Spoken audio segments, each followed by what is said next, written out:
Assalamualaikum warahmatullahi wabarakatuh.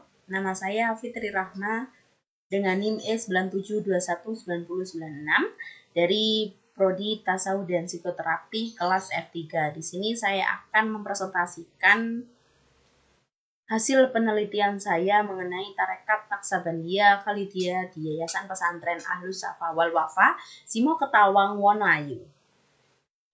Yang pertama yakni pembahasan mengenai sejarah. Tarekat Naksabandia Al-Khalidiyah dibawa masuk ke Taman Melayu selewatnya pada pertengahan abad ke-19 Masehi oleh tokoh terkenal yang pernah belajar di Mekah, Syekh Ismail bin Abdullah Al-Minungkahawi pada tahun 1281 Hijriah dan Syekh Abdul Waharokan. Kedua-duanya berasal dari Kepulauan Indonesia. Sejarah Tarekat Naksabandia Khalidiyah di Yayasan Pesantren Ahlus Safa wal Wafa, Simo Ketawang, Wonoayu dengan pembimbing Tarekat Kyai Haji Nizam As-Sofa bermula dari sebuah pengajian yang dipimpin ayah Kyai Nizam, Kyai Haji Saiful Huda, setelah kembalinya Kyai Nizam dari Mesir pada tahun 2000. Beliau diutus untuk mengisi majelis kajian itu. Pada mulanya, kajian ini hanya diikuti beberapa kerabat saja. Hingga akhirnya banyak yang minat untuk mengikuti kajian tersebut. Tidak hanya mengisi majelis kajian saja, akan tetapi Kyai Nizam juga sempat mengajar di Pondok Kyai Haji Muhammad Abdul Hayy. Dikarenakan pada saat itu Kyai Haji Ahmad Saiful Huda menjadi khalifah di pondok tersebut. Dari situlah pengembangan majelis kajian mulai berkembang hingga di kecamatan-kecamatan Sidoarjo hingga pada saat itu mencapai 500 jemaah. Kemudian ada ajaran. Ada beberapa pokok ajaran dalam Tarekat Naksabandia Khalidiyah, diantaranya yang pertama adalah kesempurnaan suluk.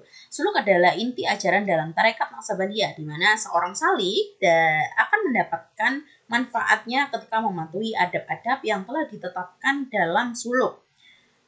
Suluk ini adalah zikir dengan waktu yang telah ditentukan dengan membayangkan mursyidnya sebagai wasilah kepada Allah.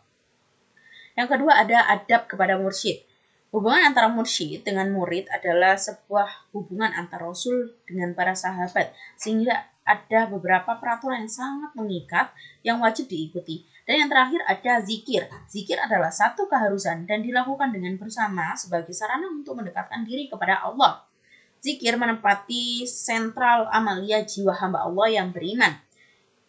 Karena zikir adalah keseluruhan getaran hidup yang digerakkan oleh kalbu dalam totalitas ilahi. Di samping itu, zikir juga merupakan amalan khas yang harus diamalkan oleh setiap pengikut tarekat. Kemudian, dalam tarekat ini mengajarkan para murid untuk merubah sifat buruk mazmumah menjadi sifat baik mahmudah, dan terdapat 5S kewajiban dan pantangan untuk dikerjakan oleh para penganut Pesantren Ahlus Safa wal Wafa. Demikian sebagai berikut 5S pantangan, yakni suzon, sambat, susah, sedih, dan stres. Kemudian ada 5 kewajiban, yakni sabar, syukur, sopan, santun, dan sumringah.